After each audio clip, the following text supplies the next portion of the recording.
Dans cet exercice, on vous demande de recopier puis de compléter les équations de dissolution. Première équation. On vous dit qu'on a un solide qui se dissout dans l'eau et qui donne les ions K+, plus OH-.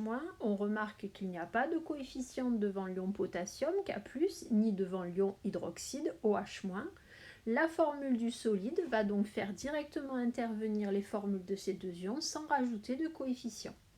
On écrira donc KOH ou bien KHO, ça revient exactement au même.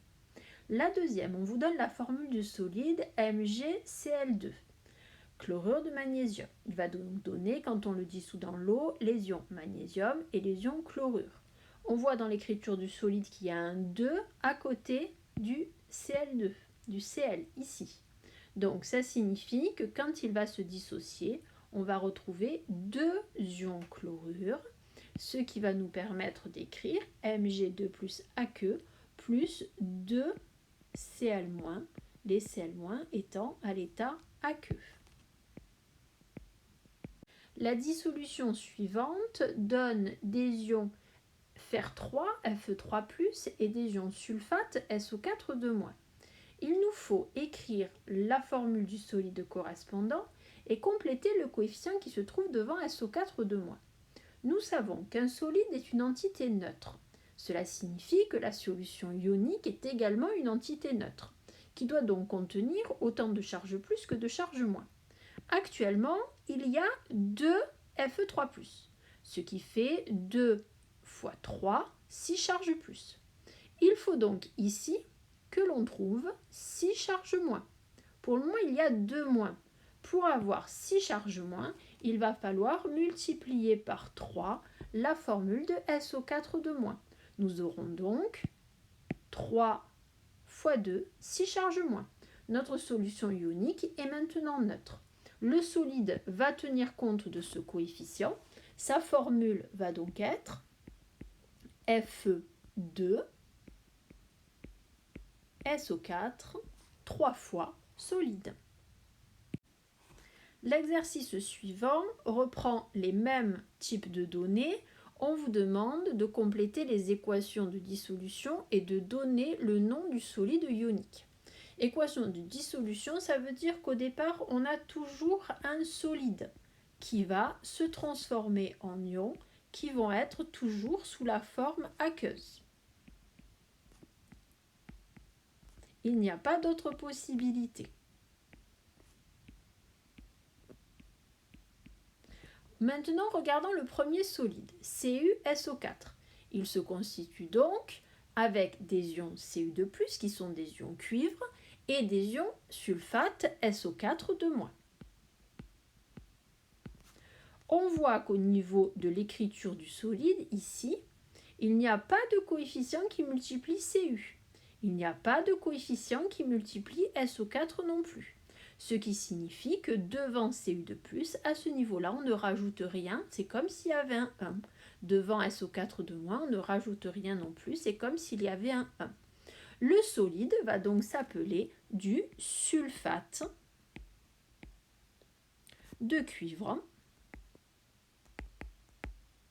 puisque le nom du solide commence toujours par le nom de l'anion du nom du cation.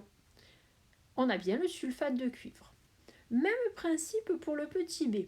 On voit que la dissolution forme des ions aluminium et des ions Cl-.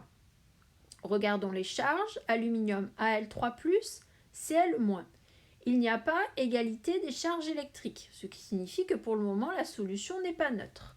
Pour rendre la solution neutre, il faut donc rajouter un 3 devant Cl. Là, il y aura autant de charges positives que de charges négatives. Le solide va tenir compte de ce coefficient et va avoir la formule AlCl3. Pour donner son nom, comme tout à l'heure, on commence par le nom de l'anion, chlorure, suivi du nom du cation, c'est-à-dire aluminium. Le solide va donc s'appeler du chlorure d'aluminium.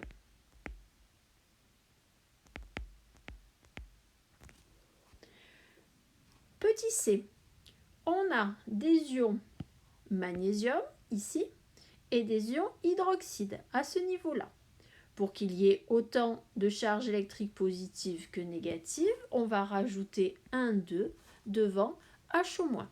Le solide aura donc pour formule Mg HO 2 fois. Il portera le nom d'hydroxyde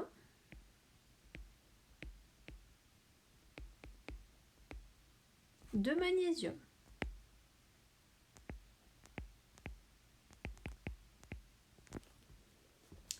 Dans le dernier petit d, on vous donne directement la formule du solide AlOH 3 fois.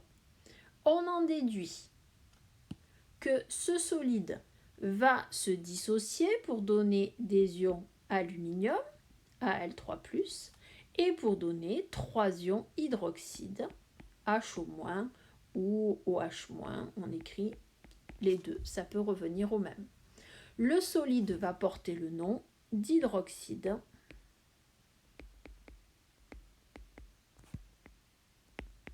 d'aluminium.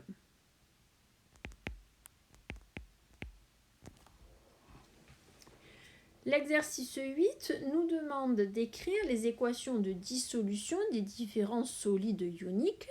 Le chlorure de potassium, KCl, solide. Donc KCl, solide, va donner, quand il se dissocie, des ions K+, sous forme aqueuse, et des ions chlorure sous forme aqueuse également. Le carbonate de potassium, K2, CO3 solide, va donner 2 ions potassium, 2K+ en solution aqueuse, plus un ion carbonate, CO3 en solution aqueuse. Le chlorure de nickel, NiCl2 solide, va donner l'ion nickel, Ni2+ en solution aqueuse, plus 2 ions chlorure de Cl- également en solution aqueuse.